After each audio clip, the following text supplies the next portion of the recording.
Well, I am excited to be here with you, with all of you guys. And this is interesting because it just falls in line with what God's doing, and even the message today about restoration of your purpose.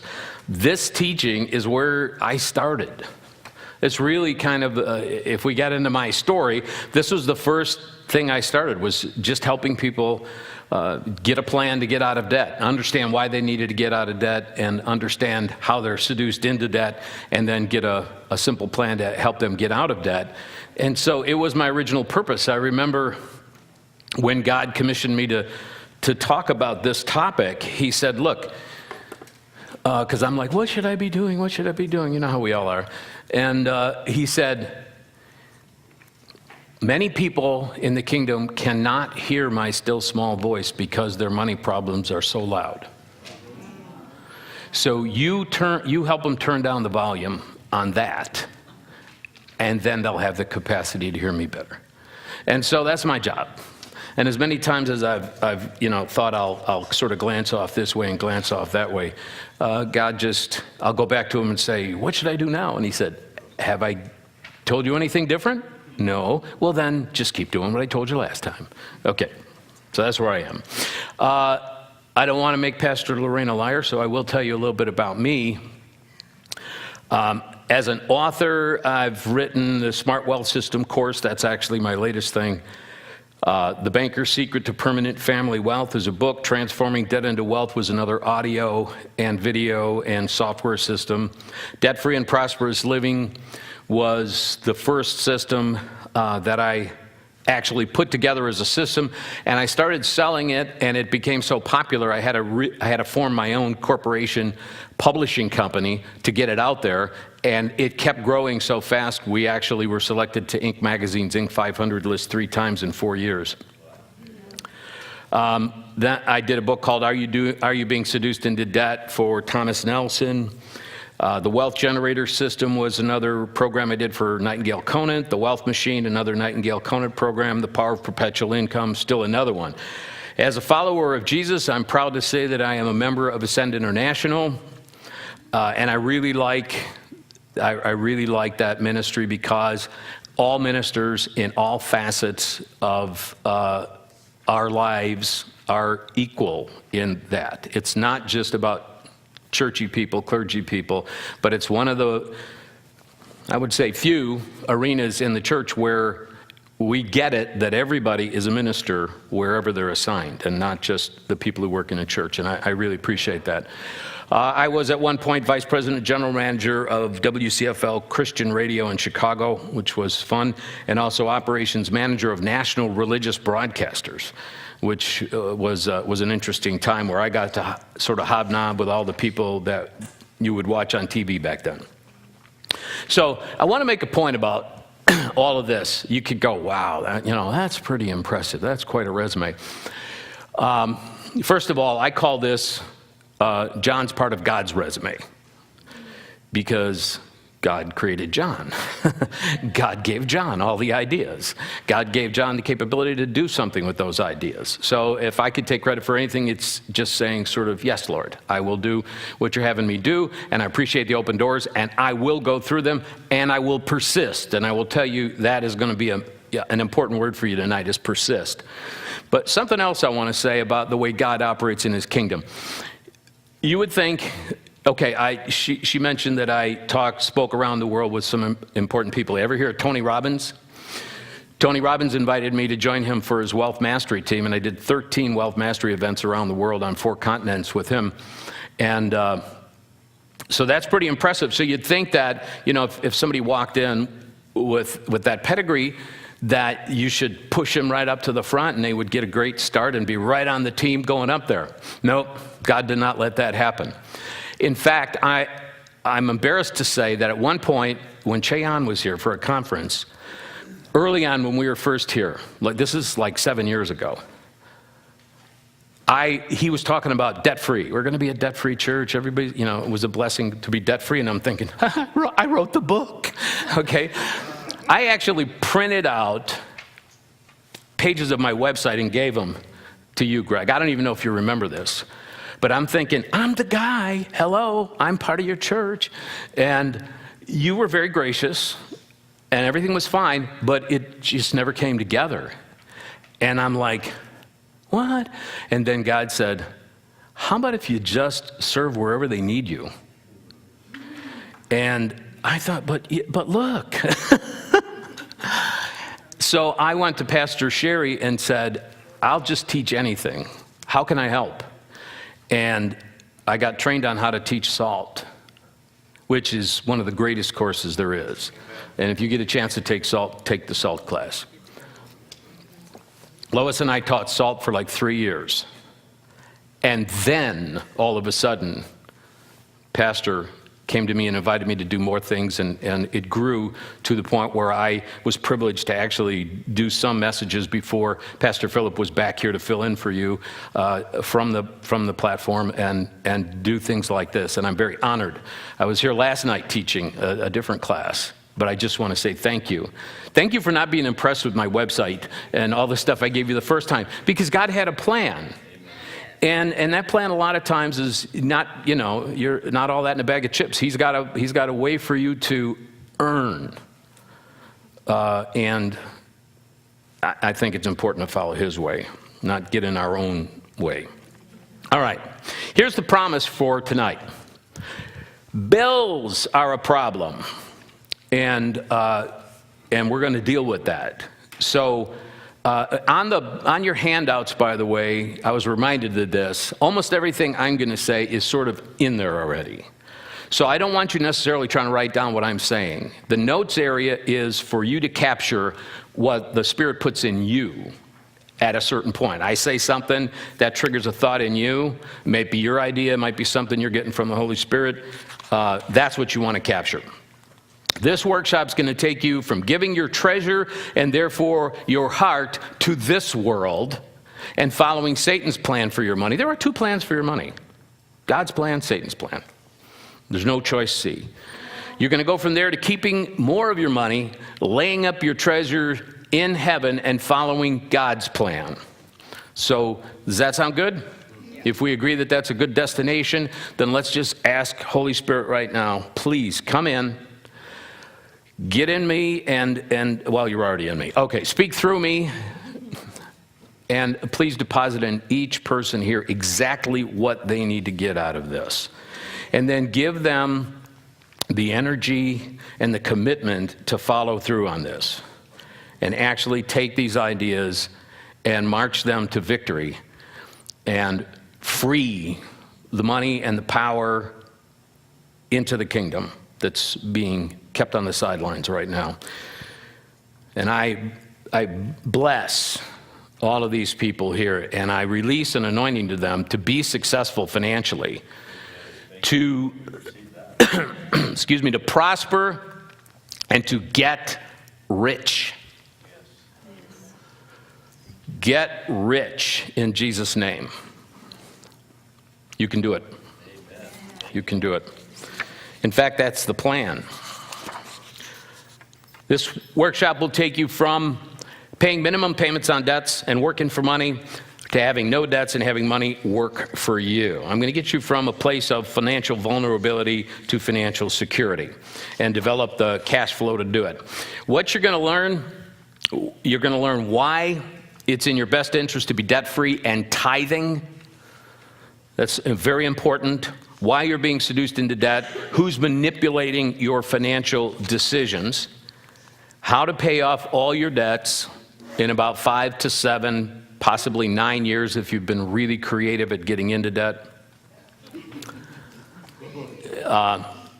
If you don't have a home, how to get one and pay it off in an accelerated way.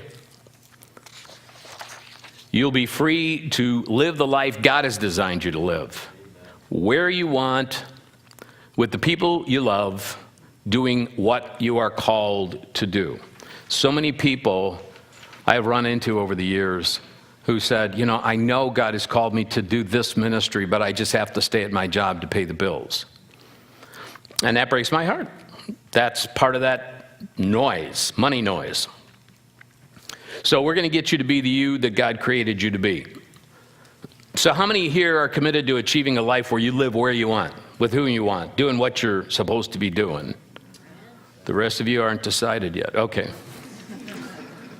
All right, well, there is a problem in your way.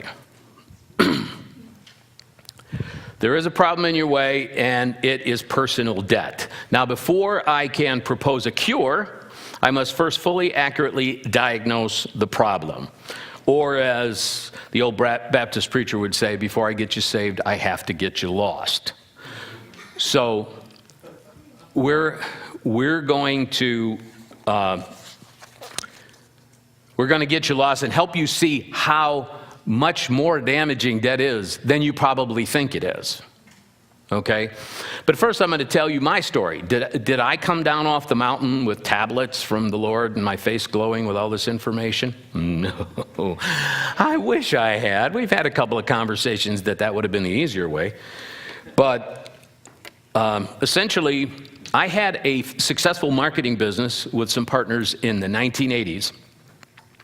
I was driving a gold Corvette. That was like my fantasy car, new gold Corvette, making really good money. I was making seriously more money in a month than many of the people I knew were making in a year. And I thought, okay, this is the American dream. I've accomplished it. Well, I wasn't as sophisticated a business person then as I was later, after you have experience. But how do you get experience? Bad stuff happening. Well, our sole supplier went out of business. They called me on a Friday and said, we're done, we're closing the doors. Less than a week before that, they had sold us $40,000 worth of their brochures and sales material for us to use in our marketing. So we won't go there, but I'm over it, really, I am. But by Monday, we were out of business. That's the point. Because I wasn't sophisticated enough to have a plan B. Do you ever have thought, what happens if these guys go? Or do we need, to diversify and have more sources and all the things you really should do if you're a smart business person? So I wasn't very smart, and all of a sudden, I wasn't very successful either. And I wasn't very wealthy. In fact, I was destitute. I went from, 5 figures a month to 0 over a weekend. So what I got was a crash course, a very accelerated version of what a lot of people have gone through over the last decade, as you talked about, Pastor, where we've been squeezed. We've just been squeezed, and sort of almost the belief that things could go well has been squeezed out of us. Well, I got it squeezed out of me in 72 hours. And seriously, to the point where, when it hits you like that, you go insane. I don't have any other way to explain it, because I went to the mailbox on Monday and there were bills, and I'm like, well, don't they know? Why are they asking me for money? I don't have any, So it took me okay, so now I'm a business owner making really, really good money, and thank God I knew something about marketing. So I eventually found a marketing job as a marketing manager for a relatively large nonprofit, secular nonprofit, and it didn't pay anything like what I was making as owner of my own business. And Lois went to work as an executive secretary, and we just gritted our teeth, because when I had great cash flow, I allowed myself to have debt and bills that were easy to pay with that money, but not easy to pay without that money. So again, I was skipping undergraduate personal finance, and I was going right to the postgraduate course. I was getting really, really squeezed.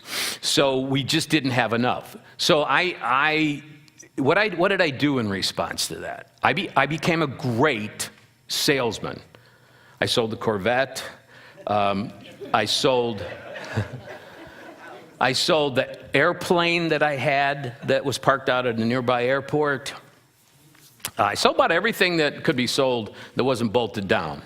Lois made the cut, she stayed. The gold vet became a white vet. Unfortunately, the gold vet was a Corvette, the white vet was a Chevette, okay? So Things got bad. In fact, the Chevette was so bad that the back of the driver's seat broke and it just flopped back into the back seat. So I literally had a basketball wedged down between the back of my driver's seat, and I'm sure if I got pulled over, it would be like, you can't drive this car. It's not safe. I mean, if I flopped back while going down the interstate, that would not be pretty. So anyway, that was where this all started. So and you know how when things are going okay, you can pray really lofty prayers. That's where King James prayers work. Lordeth, cometh to me, Lordeth, and fixeth this problem, O Lord. But in this case, I would like slide into the bedroom on my knees. God!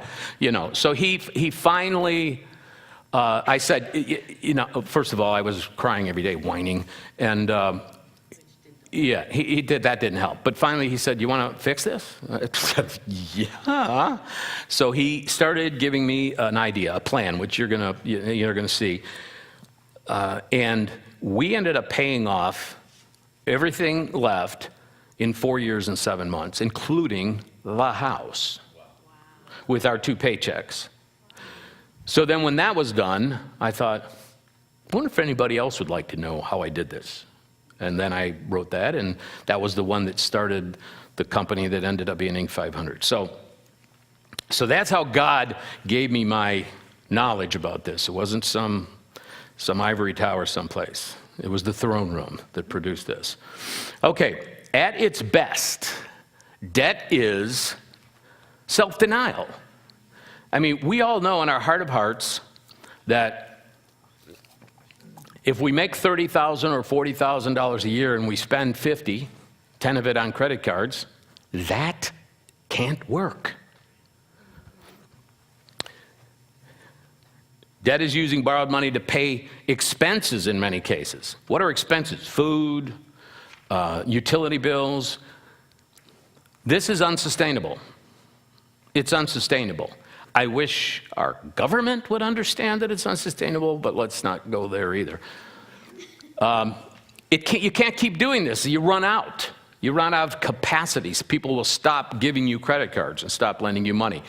It's magnifying a smaller near-term pain and turning it into a bigger long-term pain. It's better to bite the bullet and fix the real problem. So that's what we're going to focus on. And the real problem is either insufficient income or unnecessary spending. No magic. No magic. I mean, your finances are a scale. It's not calculus or quantum physics. It's kind of addition and subtraction. At worst, that is trusting the world rather than God for your prosperity. Because that's really what's going on here. You're buying into the system. And the system of debt, actually, there is a word in the Greek, one of the words for sin in the New Testament is, and you would know this, Pastor, ophelema or ophelema, but it means debt. It means debt, and that is one of the words that's translated as sin in the New Testament. So God's not big on debt. Like Romans 13:8,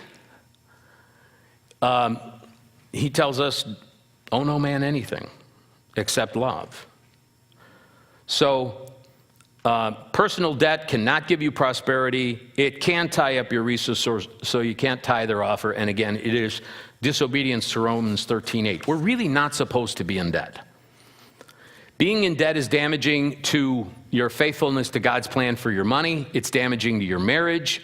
It's damaging to your health. It's damaging to your stress level. It's damaging to your children and the example that they follow from you. And it's damaging to your retirement and its proximity and quality. I have a little exercise in our online course that's a little 4-page tool that people can put some numbers in and work out, and the title of it is, Can You Ever Stop Working? Let me tell you some scary statistics. According to the, I keep confusing these two institutions, but it doesn't really matter. They kind of agree with their statistics, but the National, Employee Benefit Research Institute is, I think, who it is. But anyway, they said that 92% of Americans are not on a trajectory to ever be able to completely stop working at anything close to their working lifestyle. If they look at people 54 to 60 in the United States, they have, on average, $12,000 saved up. Now, just think about it. How much does it cost you to live each year? How far could you go on 12 grand? If we drop that down to the younger people, ages 30 to 64, it drops down to $3,000 average saved. 45% of Americans have nothing saved for their future, nothing. Why? Because they're consuming it all right now. Let's get into some of these major damage places. Your mortgage. A $200,000 30-year mortgage at, let's say, 6%, which we're headed back there. I mean, it's a little lower right now, but interest rates are rising. You would pay a total of $431,676 over 30 years. $231,676 of that is interest alone. Now, this should be in your notes. It is. The numbers are in there, so you don't need to just capture what comes to your heart. All right, so $231,000 of interest. Do you think you could find a better use for that $231,676 than giving it to the bank? By the way, the word mortgage, M-O-R-T, means death. Gage means grip. Mortgage means death grip. That's what it means. And that's what it's supposed to mean. It's an old word, but what it means is the holder of the lien has a death grip on the property. If you die, physically or in your ability to pay the mortgage payments, they got the grip on the property. That's what mortgage means. According to the National Association of Realtors, the average family changes homes about every 7 years. What does that mean? This means these folks, most of them, will have at least 3 homes in their lifetime: a starter home, a step-up home, and their ultimate or final home. Now, sometimes they'll go into a downscale type of situation later, but basically those 3, stepping up. The problem is that after 7 years in a typical mortgage, you've only paid about 8% of the principal. After 21 years and 3 houses, the average person will still owe 92% on their 3rd home after 21 years of making mortgage payments. In that same 21 years, you could own your home and have hundreds of thousands of dollars in investments, which sounds better. Using the same money, the way we're going to talk about it tonight. And don't be misled by apparently low mortgage interest rates. Just look at your monthly payment coupon. If there's one thing you remember out of this, remember this. Mortgage rate is almost meaningless. Interest rate is almost meaningless. Interest volume is what matters. Volume is the number of dollars. So if you look at the typical mortgage payment coupon or your amortization schedule or whatever you can reference to look at this month's payment, you will find out that it is almost all interest. It is, the vast majority of it is interest. And so this was brought home to me during this wonderful time when we were crumbling back in the 80s. My son came home from school. He was in middle school back then. He said, in math, we're learning about money, and we're learning about interest in loans and that kind of thing. So, how does that work? A teaching moment with a teenager is so rare that I thought, oh man, I got to jump on this baby. So I pulled the mortgage coupon booklet out from, that drawer everybody's got in their kitchen where everything goes. And I pull it out and I go to the current next payment due, and I showed them the total mortgage payment, the interest, and the principal. And so it's a $1,500, I'm going to round the numbers, $1,500 payment, $1,300 of it was interest. Now, this is in the 80s. Interest rates are a little bit higher, but right now, that would be about 85 to 87%. So it's not much better with these lower interest rates. So it was $1,300 of interest and $200 of principal for that month. And he says, okay, let me see if I understand this, Dad. So the bank is charging us $1,300 to use their $200 this month? I'm like, go away, son. Dad has a headache. And I had a headache. He was right. I was paying $1,300 to use their $200 that month. I said, this has got to end. We got to figure out a better plan. So see how much of your payment, when you go home, see how much of your mortgage payment is interest if you're paying mortgage.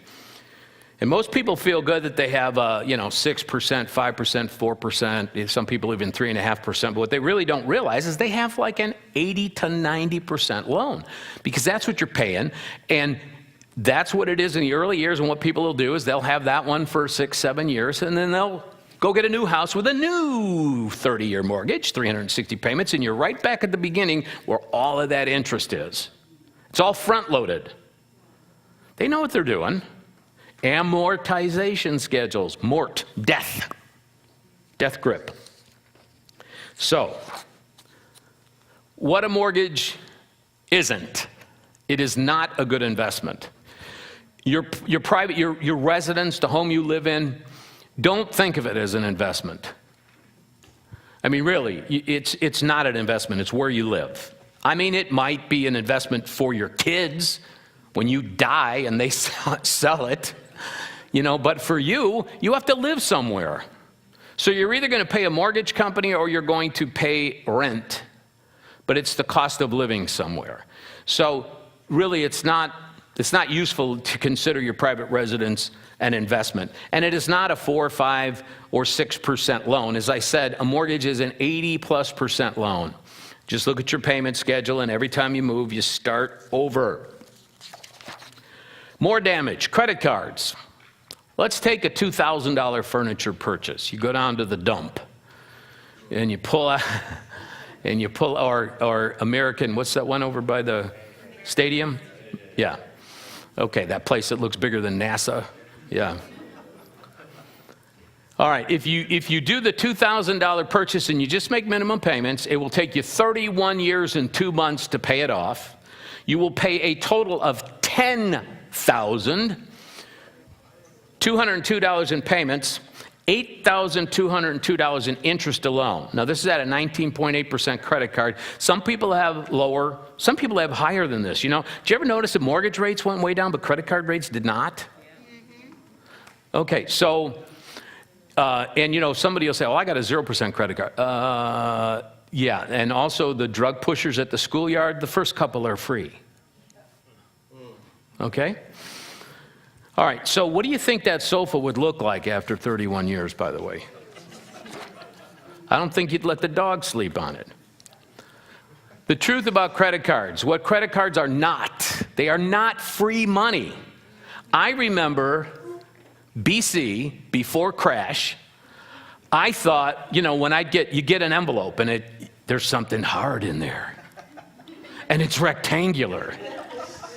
And you're like, oh my God, and you're trembling, and you're opening the envelope, and it's got a $3,000 limit. Somebody gave me $3,000. No, they did not. Somebody cast out into the water, and they got you. And so then you put stuff on there with this free money, and then all of a sudden you're going to pay $10,000 for the $2,000 sofa. That's what they're doing. It's not extra cash. It's not extra money. The average American, again, statistics, I love these statistics. The average American spends 107% of their income.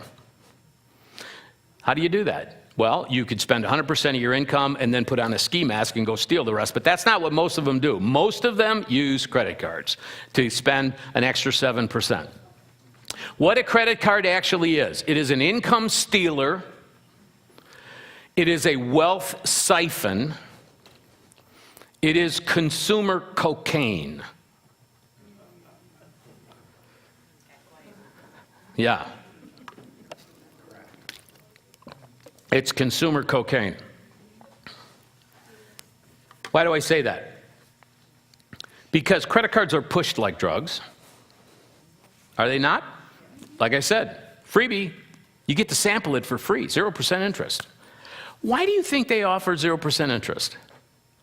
Because they know you will carry a balance past the end of the 0% interest. Now, I know there are professionals that go from one 0% card to the other, but they're watching you. And there will come a time where they decline to be so generous with a 0% card because that's not their plan. They're looking for the people who will transfer the balance and go buy some stuff and not be able to pay it all off by the end of the 6 months or whatever it is, and then they end up paying something around 20%. And then, what if you miss a payment? They can pop the interest rate up over 30%. So, consumer cocaine, they get you hooked. So credit cards are pushed like drugs. We use them like drugs. I've had a bad week. I put up with the jerk at work. And I'm driving home. And there's the mall. Maybe I'll just get myself a little something to make me feel better. Could be, could be shoes, maybe a driver. And, I'll put it on the card, and I go home, and I feel better. I do feel better. And then the bill comes. Oh, I feel bad. Maybe I'll go buy myself a little something to make me feel better. And the cycle goes and goes and goes. Does that sound like drugs? They have the consequences of drugs. Destroyed marriages, destroyed children who copy that credit card behavior, destroyed careers, destroyed futures, destroyed lives. Or at least severely damaged ones, severely limited ones. And worst of all, Satan gets you trapped on the sidelines. He gets you out of the game because you're on this treadmill now. That's his master plan. Credit card usage can actually become an addiction. They have 12-step programs to get people off of credit addiction. Oprah had a show one time where she had people on there who bought like 50 of things because it was such a good deal. And they bought it on a credit card. So they just become creditaholics. More damage, car payments. Paying an average $350 monthly car payment over your 40-year working life. In other words, you trade cars and you keep having a payment. And that adds up to $168,000 in car payments. That's bad, right? It gets worse. If you had invested that $350 a month instead at just 5% return over that same timeline, you would have more than $500,000. So those cars didn't cost you $350 a month, they cost you $500,000. Now, this is not to say that you have to thumb your way to work every morning or ride a bicycle, although you could get away with it out here most of the year, unless you work in Tempe or something like that. But that's not the point. The point is we get in this thing like, I got to have a new car, I got to keep trading cars, everybody has a car payment. We all have a car payment. And we're really seduced into this. And here's part of it is it's the peer thing. I mean, we look around at our friends and family. Everybody's got a car payment. Everybody has a mortgage payment. I remember thinking, that's just how you live. When I grew up, my dad, he was great. I idolized him. He was a wonderful father. He was happy. He was fun. He was a good disciplinarian. I never got whacked that I didn't deserve it. I probably got away with a couple of them. But he thought credit was the eighth wonder of the world. I remember I went with him, the washing machine broke, and we went to Sears, and the deal was pay the first $24, and you just pay $24 a month after that, and you can take it was a $250 washing machine. And he bends over and he says, let's take two. I'm like, what are we going to do with 2 washing machines? We start our own laundromat? I mean, he was so excited that he could get a $250 washing machine for $24. That's how he saw it. But he didn't realize that multiply out the payments times the actual number of months on this thing. And that's where you start to see the volume of interest. But he wasn't thinking that way. So I'm a kid who idolizes his dad. So that's how when our business crashed, I had all these debts, the Corvette, the airplane, the bank owned most of me. But I didn't see that. I didn't know that. That blindsided me because Dad said credit was good, and everybody around me had mortgages and car payments. And I never thought to think beyond that until I had to think beyond that. And then when I started investigating and saw things like how much the sofa cost over 10 years, or however long it was, 31 years. See, with the minimum payments, by the way, do you ever notice, like, if you make a payment and you don't add anything to the balance, the next month the payment's a little bit lower, and then a little bit lower, and a little bit lower, because they want that baby to go out as far as it can. So they don't want you just paying it off soon. They want to get every interest dollar they can out of you. That's how it can take 31 years. And then leasing. A lot of people will lease vehicles. And if you think I'm going to let you off the hook if you lease, I'm sorry, I'm not. That's just renting. That's just renting. You know, I leased a car, and you pay thousands of dollars and end up with nothing. Nothing.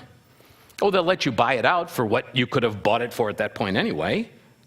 So that's no favor. So leasing is just renting. You give them all the money, you get nothing, they get the car back. I'm like, well, how's that a good deal? Okay, so who's causing this damage? I call them the Coalition of 4. Because as I investigated this, I started seeing, I could see who the players were in this massive manipulation that was going on against all of us. It's the advertising industry, the media, the merchants, and the banks. And I have the banks in red because Satan's headquarters is there, at the banks. Now, we'd think the merchants are behind this whole deal, but they're not. The advertising industry, the banks are really behind it all. But the advertising industry, these are the most clever people in the world. They really are. They know how to push our emotional buttons and manipulate our emotional strings and get us to want things and then desire things and then buy things we don't really need. They're really good at they're so good that I know what they're doing, and sometimes I feel myself reaching for the phone. They're really, really good at it, and so they get us to spend our money. And I had a friend who his wife would actually hide his wallet when he came home from work because he would buy everything with an 800 number that came on TV. And that was back before it was, go buy it on the web. But they're just so good at those manipulations. They bombard us every day with this stuff. It's everywhere. It's everywhere. And in fact, it follows you. Anybody ever go to Amazon and see something, you look up something you want, but you don't buy it, and then you go to CNN or you go to, the Weather Channel, and there's the ad for the exact thing you had been looking at? And right, believers are like, it's a sign from God. I'm supposed to buy those shoes. No, it's called retargeting. It's just technology. Okay, but I was meant to have that ping driver. It's technology. What they do is when you go and look at that thing on Amazon, it puts what's called a cookie on your browser. Or it's sometimes called a pixel. And they put a little bit of code on your browser that says, and then they go to these advertising networks and they say, okay, all of the websites that are in your network, which are CNN, Fox, all the, ESPN, all the places most people go for stuff, anybody that has advertising, and they say, okay, if somebody shows up with this little code on their browser, show them this ad. So you go there, and you're reading the news, and boing. Well, they know that. Here's what they know. There's an acronym called AIDA, A-I-D-A, Awareness, interest, desire, action. That's the process buyers go through. We become aware of something. First time we see it, we know it's there. See it a couple more times, we start to get kind of interested in it. I mean, if it's in our, wheelhouse, we start to say, hey, that's kind of cool. I think I might be interested in that. Like a new keyboard or a new kind of processing whamma jamma for your worship team. And you start thinking, hey, that's pretty cool. A few more exposures, a little more information, see somebody else using it, you start to desire it. And then finally, up pops an ad somewhere along the way, or the next time you go back to the website, and there's a special deal. Today only, $200 off. That's called a call to action, CTA. They get you to pull the trigger and you act. It is a methodical manipulation process to get you to buy. So you do, and what's the result? Your house is full of stuff that you bought that you didn't really need. So what do you do with it? You cram it in the garage, you put it in the attic, you put it in the basement if you have one, you stick it in the storage locker to make room for the new stuff that they're making you believe you really need. You really got to have this. That's the advertising industry. Now the media, they're sort of their cohorts. The media, we think, okay, the advertising industry has one thing, they do their thing. The media, they're just like entertaining us or giving us the news, which is also entertainment these days. So the media is actually collaborating with the advertising industry. For example, if you can identify any product in a movie, a TV series, basically anywhere in media, on a website, if you can identify it, if you can see the name or anything that identifies it, the advertisers paid for that exposure. It's called product placement. Like if I said Iron Man and car, anybody who's an Iron Man fan would go Audi. Iron Man drives an Audi. Tony Stark drives an Audi, a very fast Audi. And a very expensive Audi, by the way. So why did they do that? They paid a lot of money to be in those movies. Audi did. Audi through the advertising industry. Because it's kind of like, young guys or even not so young guys who would love to be Tony Stark, they think, once the first step is get an Audi, so I got to go there first. Another example is Top Gun. Now I'm going back a little bit. I keep thinking Top Gun was a few years ago, but it's decades ago now. Part of the problem is Tom Cruise doesn't age. If he would just age like the rest of us, But the Navy, seriously, without doing a commercial, had recruiting lines around the block while that movie was out. Why? Tom Cruise, Kelly McGillis. Ooh, I see. Guys in the Navy get the girls. Okay. But it was just cool. They wanted to be cool like Tom Cruise. And me, because I was in the Navy for 11 years. So they were trying to emulate me and Tom. And so they joined up. But that's what happens. Product placement. I remember, I'll admit it, a Godzilla fan. Okay, so in one of the really cheesy Godzilla movies, I think it was Godzilla 2000, there was this scene with a general talking to a colonel, and they're face to face like this, about 5 feet apart, and right between them is a massive Dr. Pepper machine for where you could buy Dr. Pepper, and I'm like, oh, that's subtle. That's really subtle. Yeah, that's good. Okay, but that's product placement. And then what they do is, and it's not just in the movies and TV, it's radio, it's magazines, it's the web, all over the web, billboards. It all works in concert. These are all impressions. Awareness, interest, desire, action. They're trotting you through the process. And so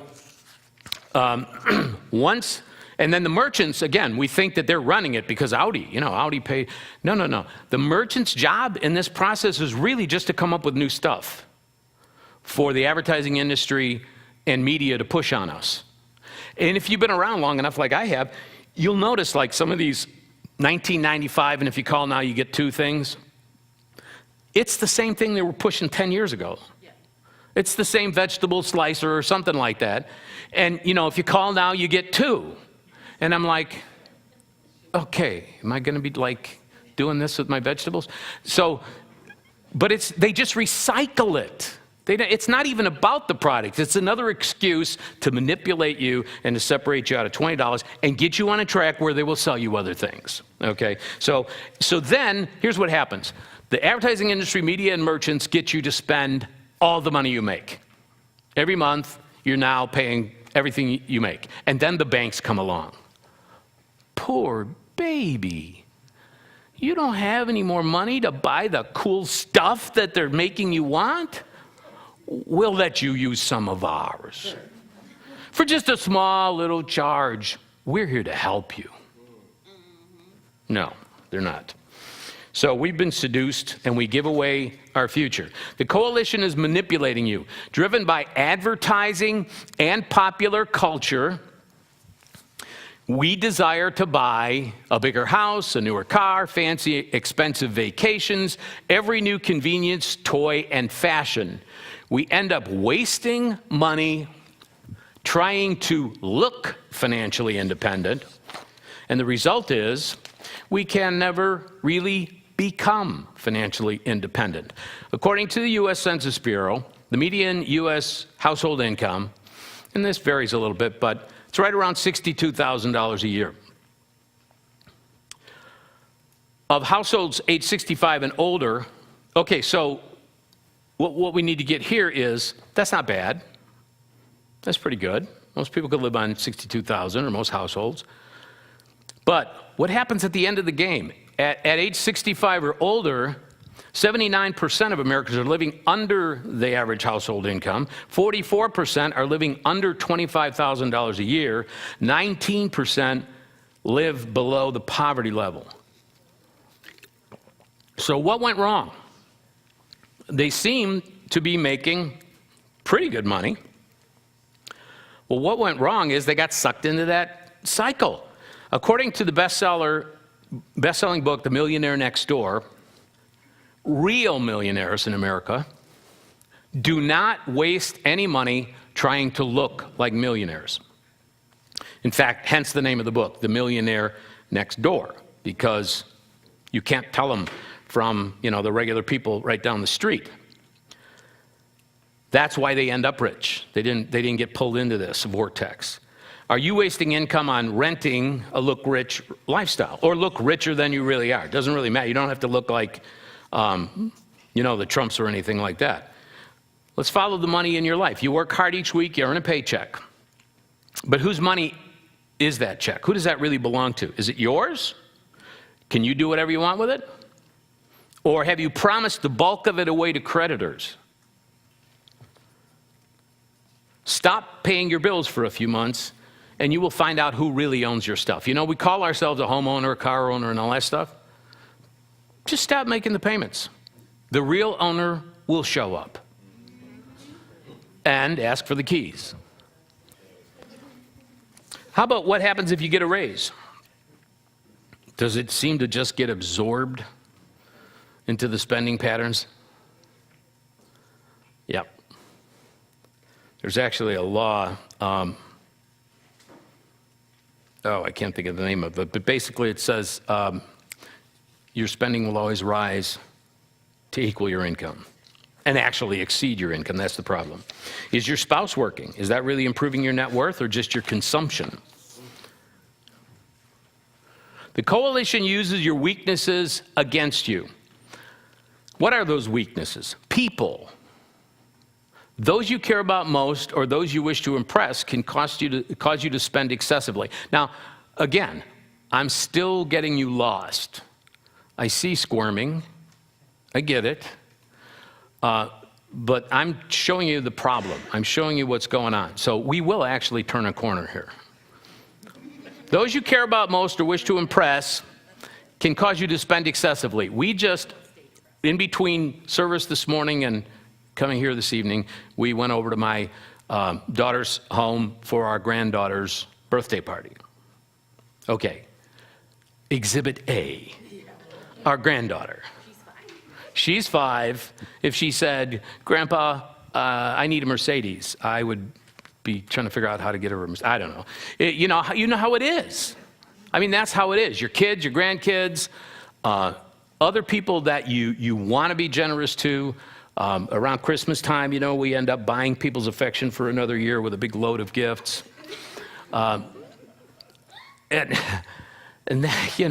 So we need to look at those things through more sober eyes. One of the things that I share here is that there's a thing called the sandwich technique. If you find yourself always giving in and saying yes, and you think you'll be ugly if you say no, the sandwich technique is you acknowledge or appreciate the request, turn it down, but offer an alternative. Okay? So a more reasonable alternative. So that's just a good way to be able to deflect those things and have them not be, a hard experience. No, honey, I can't get you the Mercedes, but I can buy you a skateboard, I don't know, something like that.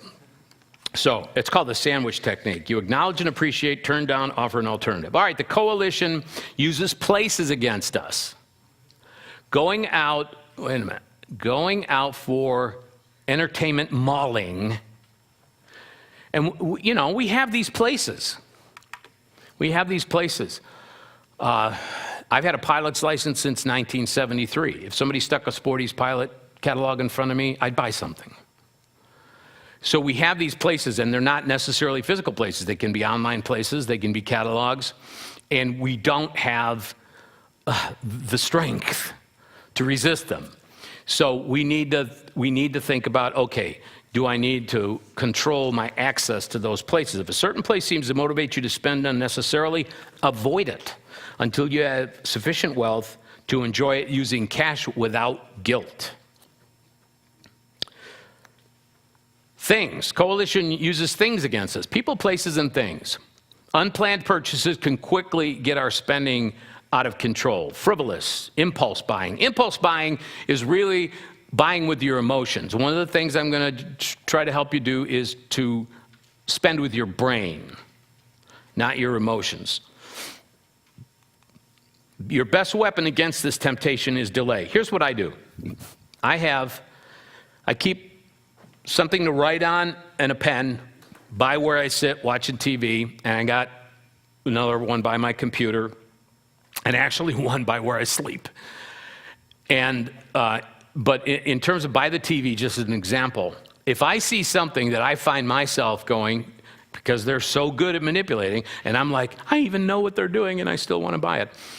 I write the information down, and I tell myself 3 days, basically 72 hours. If 3 days from today you still want that thing, you have permission to buy it. So I call it the 3-day rule, basically. Can't buy it now, but you can buy it in 3 days if you still feel like, yes, that's a yes, I should have that. I have yet that I can think of buy one of those things. It's amazing. In fact, in 3 days, I'm like, what was I thinking? You know why? Because I'm out of the seduction. I'm out of the seduction. Time and distance from the source of the seduction just reduces its power. So, because they cleverly spin their little web, and I'm a copywriter and a marketer, and I know how they're doing this, but it still can get to you. But once time has passed, your brain comes back online. And it goes, what? Wait a minute, you don't need that. What would you do with that? You wouldn't even, So I end up not buying it because my brain is functioning. And, that idea of getting away from seduction, it fits many applications of that word. So time and distance. Okay, what do you think? This is a little table discussion time here. What are some more ways that you could think of at your table that the coalition tries to manipulate us into wasting our money? Just discuss it among yourselves. We'll do like 5 minutes.